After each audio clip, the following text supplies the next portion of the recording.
So you're a philosopher? Yes.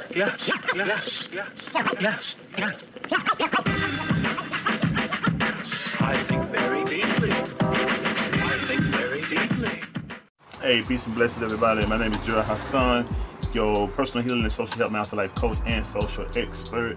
And the aim of Enlightened Minds Enterprise is to help you decrease as much of the drama, stress, and disappointments in your life while increasing the peace that's in it.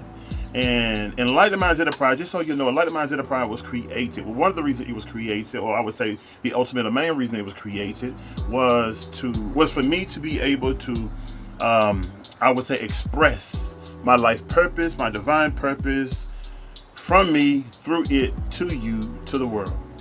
And when I would say for the first 20 years of my life, roughly of my life, all I could really honestly recall vividly was just disappointments, misfortunes, heartache, and things of that nature.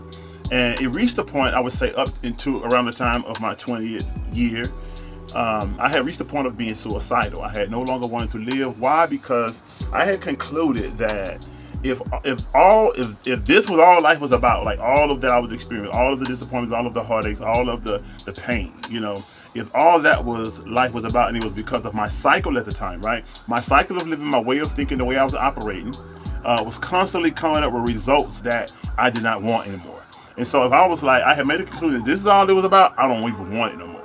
I don't even want it no more. But the thing about that thinking back then is that I wasn't factoring in that I was steady using a problem to try to solve a problem. So I was caught in a cycle of doing things that was constantly producing the kind of results that I did not want anymore in my life. So if you are an individual that is going through cycles that are producing results that you no longer want in your life, and you are consciously aware that you want it out, yet and still you don't know how to get out, because that's where I was at. I was consciously aware that I wanted out, but I didn't know how to get out. It's like I was trapped in a maze, didn't know how to get myself free. So if you're an individual that want out of a cycle of living, it don't matter where you at in your life, it don't matter how much money you have, how much money you don't have, it don't matter where you live, it don't matter how you come up. If you are tired of the result that is coming from a particular cycle of thinking, then you are who I'm talking to. So today I was thinking this morning, and I was thinking about laughter. You see, I've had this conversation with a number of people about laughing and playing and having fun. We've been brought up in a culture to where we love to have fun. We love to be entertained, right? We love to, when we get that little extra time, that extra money, we want to go and enjoy life. And you see, there's nothing wrong with enjoying life, but I've reached a point in my perspective and in my understanding, in my knowledge, that it is the way that we enjoy life that is constantly producing results that we are constantly running from. The reason why we love Friday, and the reason why whenever we get extra or more, we want to go spend it on something to enjoy life. The reason why there's such thing as a happy hour. The reason why there are times like the examples I just mentioned is because of the cycle that we're living in. The cycle that we're constantly walking out, the things that we're constantly reproducing, not realizing that it is the way that we're living that is constantly reproducing that same cycle. And so I was talking about laughter, right? And so I had done like a little research. Now, I don't want to definitely read everything that I went and researched and wrote down, because I was looking at I had read some things from the Anxiety and Depression Association of America, which is black owned, and that particular report was done particularly on black women, and then I had went and read some stuff on black men. And again, without being technical and literal, here's one thing I do want to read to you in regards to definition, so that we can kind of somewhat be on the same page in communication, right? Is that according to the Diagnostic and Statistical Manual, 5th edition, defines traumatic events as exposure to actual or threatening death, serious injury, or sexual violence, right? That traumatic events, when you think about when you've been traumatized, typically it's due to either you witnessing death, someone getting killed, or I think sometimes a funeral could even, for a young person going to a funeral, someone died too soon, it can traumatize, but definitely witnessing someone get killed, seeing violence, like real serious bodily harm being done to someone, a mother, a father, a brother, a kid, as a kid, right? As well as sexual violence, we understand hopefully what that means, like rape or things of that nature, right? And another form of it is also witnessing. You can be traumatized by witnessing it. You can be traumatized by experiencing it. You can also be traumatized by learning of something traumatic happening to a family member or a friend. So all those different things can affect us on a mental, emotional, in a mental and emotional way that can set us off chemically in the brain, right? Which in turn then puts us in a position where we're not adequately or effectively assessing situations that we come to in life, the different experiences that we find ourselves met with. And so, I was thinking about, because I know some people that laughs about everything, no matter how serious it is, no matter how traumatic it is, no matter how scary it possibly could be. It's just everything is a laughing thing. It's hysterical, And so, even I watch like young people just laughing all the time. Every word that come out their mouth, there's laughter behind it. And for me, I'm very studious. I'm very analytical. So I'm always asking why. What makes? And I know that I was never like that. And it don't make me better nor worse, but I was never like that. And it has a lot to do with my upbringing. It has a lot to do with also the many things that I was. The many traumatic events that I've experienced and witnessed, which I now understand. I used to tell a young group that, if when life gets serious enough, you'll stop playing so much. But I realized that may not be the case.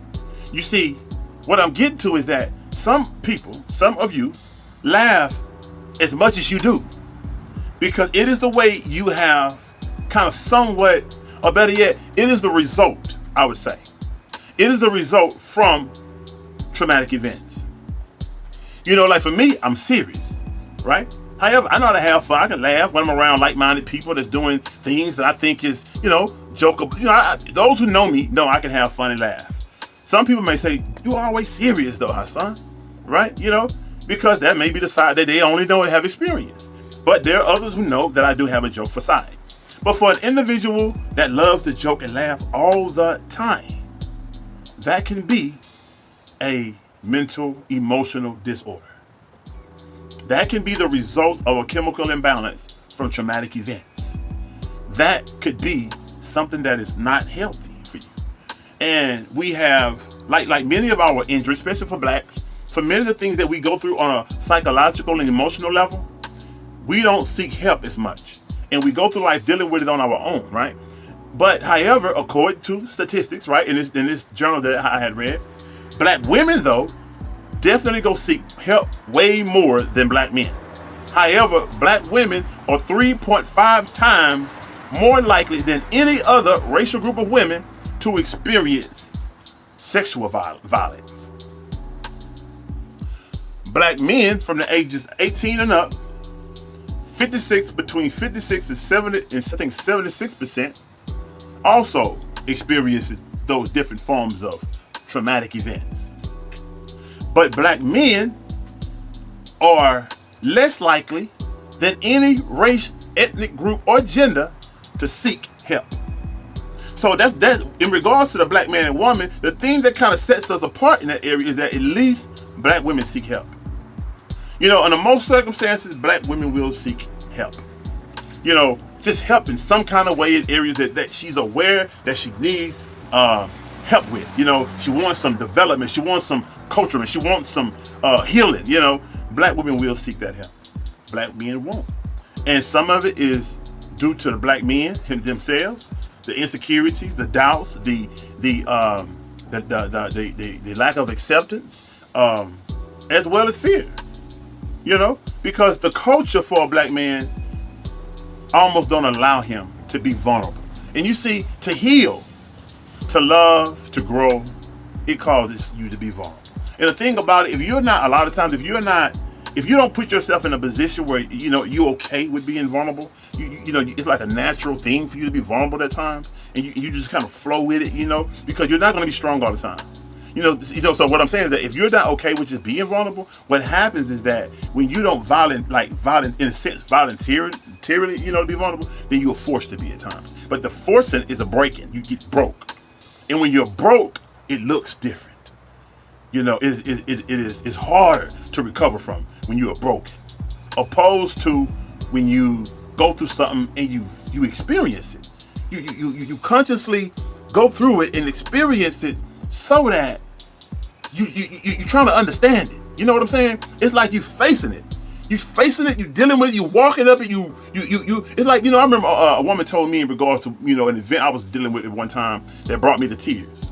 And I told her I don't know why I'm even going. I'm crying while I'm talking to you. It's just coming out of nowhere. And she said it's because you needed to, right? And she said, but you're letting this thing burden you too much.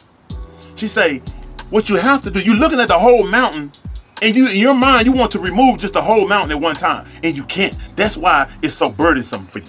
You have to learn how to face obstacles. I'm telling you now, because I'm telling you in different language. She's telling me because she's talking about the mountain. But you have to learn how to face these mountains, and instead of trying to go around it and go over it, go through it. But you have to just worry about one rock and boulder at a time. Just take your time and remove one thing at a time. And I promise you that I've lived this. And when you just focus on each step, when you just focus on removing this one at a time, before you know it. See, before you know it, when you look up, you're like, damn, I done got this far. I only have about a few more to go. But when you constantly, when you're at work, you constantly watching the time, or when you constantly trying to see how much more you got to do, you see, that's what'll break you. And that's what makes the journey so hard. Because you're too worried about when you're going to get through it, and you're too worried about how long you've been there or how long you've been doing it. When you just focus on the progress, focus on the process, focus on the journey, focus on all that you can get and learn through the journey. Just imagine walking through a boulder, how much stuff you're going to see and experience. Walking through a mountain, how much you're going to see and experience. And it's just, okay, of course, metaphorically, but my point is this, with all of this, when you talk about post-stress, what you call it, post-PTS, post-trauma stress disorder, I believe that every black person grew up in the hood, particularly, if nobody else, should definitely get a check. If we giving out checks for some type of disorder, some type of chemical, psychological imbalance, if they gonna give out a check, everybody in the hood should get some kind of check. Why? Because most people that grew up in the urban areas have seen so much violence as a kid, have seen so much violence, have been a victim of so much violence, have learned of so much violence, it just, I'm telling you, on all levels, sexually, physically, fatally, you know what I'm saying?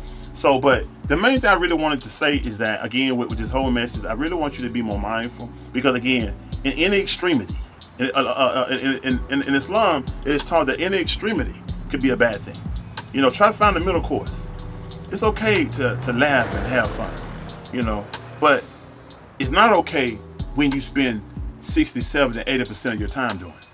If everything got to be funny to you, nah, because see, you're not being productive if everything is you having fun with everything like that. On that level, I'm saying you can be productive and have fun being productive, but I'm saying, you know what I'm talking about. I'm saying playing games and all that versus being productive and enjoying what you do, and also there's also some imbalance with an individual that don't know how to find the beauty, the glory, the things to be grateful for, where they can laugh and relax and all that. For the individual who can't find that in nothing, then, what I believe you should be able to find it in almost most things. Of course, not everything, but a lot of things, right? But for individuals who can't, then there's also an imbalance with that as well. So, I just want you to be more mindful. Again, I made a video called Getting to Know Thyself. I'm gonna put the link in with this video. Just if you can, go and check this video out. I know when I post it on Instagram don't allow those links to really show up in the feed until you get over a certain amount of followers, which is like, I think it's 1,000 and up and stuff like that. And you can put the URL address and all that. I think with YouTube anyway, and you got to get like 1,000 followers on YouTube before they can get your URL address, where people just goes directly to your YouTube, and so on and so forth. It's a business, man. All of it is a business, and so that's why I try to encourage y'all to always like and share and comment some things you feel an urge to, but definitely like and share, because it helps with the message being propagated. It helps with my purpose. It helps with everything that I'm striving to do. So in support, if nothing else, you see, I appreciate just you doing that. You don't have to always spend no money with me. If you just do what you just pass the video on, like and share. You know, and I'm grateful for that. Anyway, peace and blessings to you, and I hope that the message was received in a very warm way, in a very fulfilling way. And if you have any questions, you know, I'll definitely always feel free to get into the comments. And you can email me also at info@enlighteningmindent.com. Peace and blessings.